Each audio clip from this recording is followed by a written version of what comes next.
First up, we've got Deb Hannaford. Deb is a cultural transition specialist. She spent over a decade coaching and training executives and their families on how to settle and thrive in new cultures when work takes them abroad. A clinical therapist, Deb will give us practical tips to help ourselves find our feet in whatever part of the world that we find ourselves in. So please make Deb welcome. Thank you, Deb.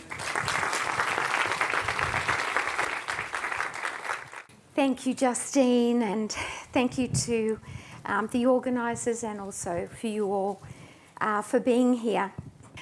So from my experience in working with people, when we discover as human beings that where we are right now is not where we need to be or want to be, we become highly motivated to get from here to there.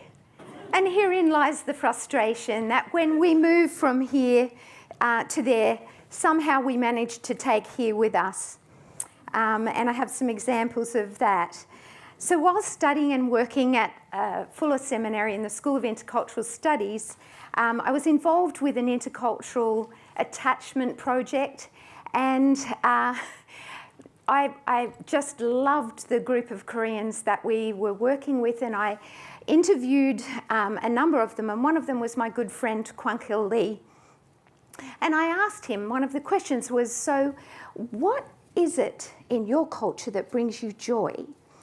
And he smiled softly and looked down, and then he said to me, Deb, this is a difficult question because my joy is not important in my culture.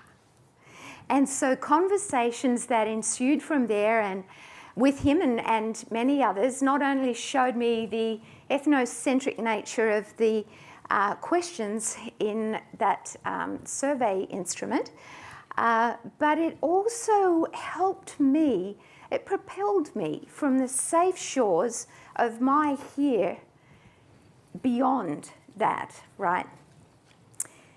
Similarly, Kai Ping Peng, a brilliant Chinese student, while researching with Richard Nisbett, who is an eminent North American cultural sociologist, psychologist, and researcher, he said to his master, he said, you know, Richard, the difference between you and me. I think the world is a circle, and you think the world is a line.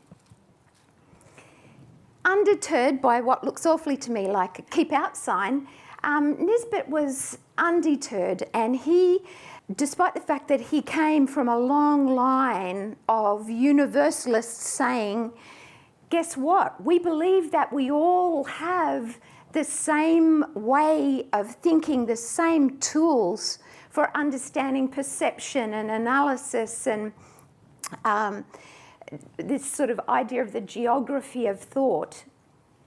And so this chance kind of interaction, like happens with so many people who research culture and I think in general, when there's a relationship with somebody and you're gleaning from them and they confront you in some way over something, when there's a relationship there, we take the plunge and we move forward. And indeed, Nisbett actually branched out into a very new realm of research, social research, drawing from historical and philosophical evidence, as well as modern social science research.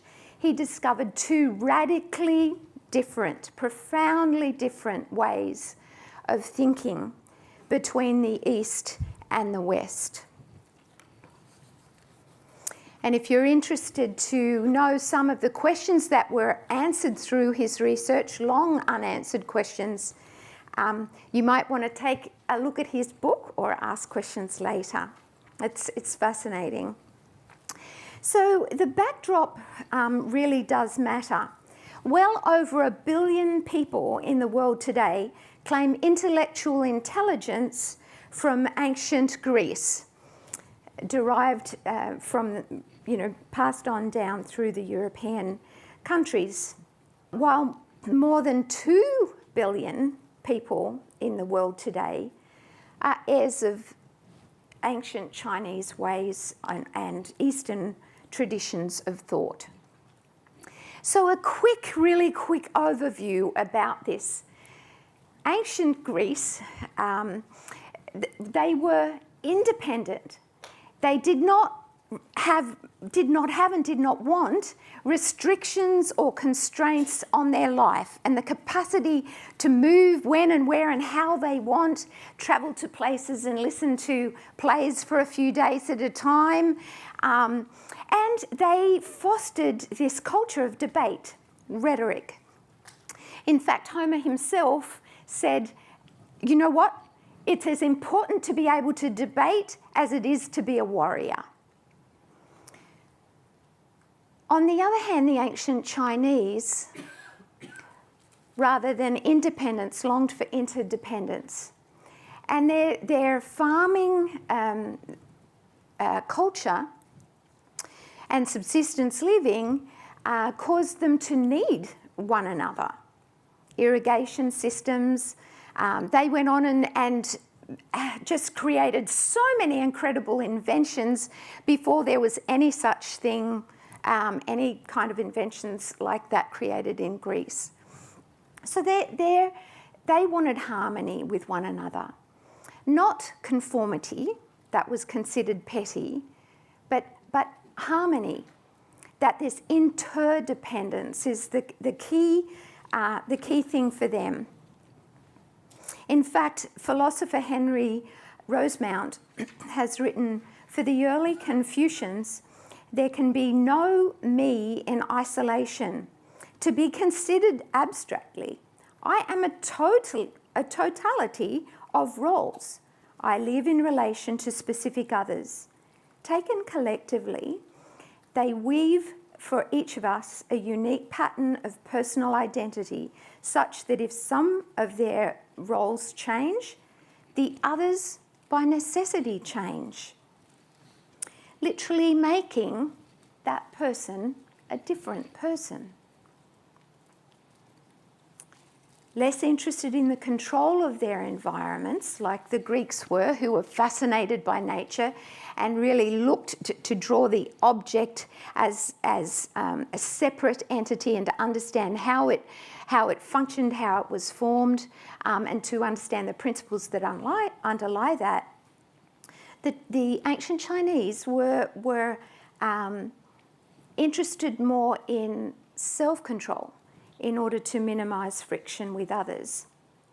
So Hofstede, who has done so much work, he's done global research in the area of using participants from the IBM company, and he identified that history, this backdrop really does matter, that history feeds into our identity, our language, our religions, our laws, those things that we see, and our institutions, along with the invisible, the software of our minds, he calls it.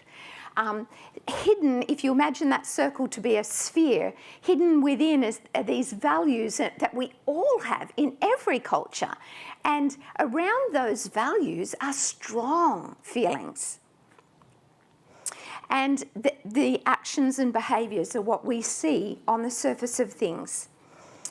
And this quote from Anne Nin, we don't see things as they are, we see things as we are. And etched in my memory banks and notes to self, never to do again. When we first moved to America, we lived there for 20 years. So 20 years ago, we were invited to an African-American family for Thanksgiving. And we had a wonderful time. The food was great. We really enjoyed it. And I happened to hear this fellow, a friend of theirs, who was talking about how he'd started up this self-starter business. We were students and poor, and I didn't have any extra work. And so we got chatting, and he said, look, I'll drop you off some information about this. So we said, great, here's our address.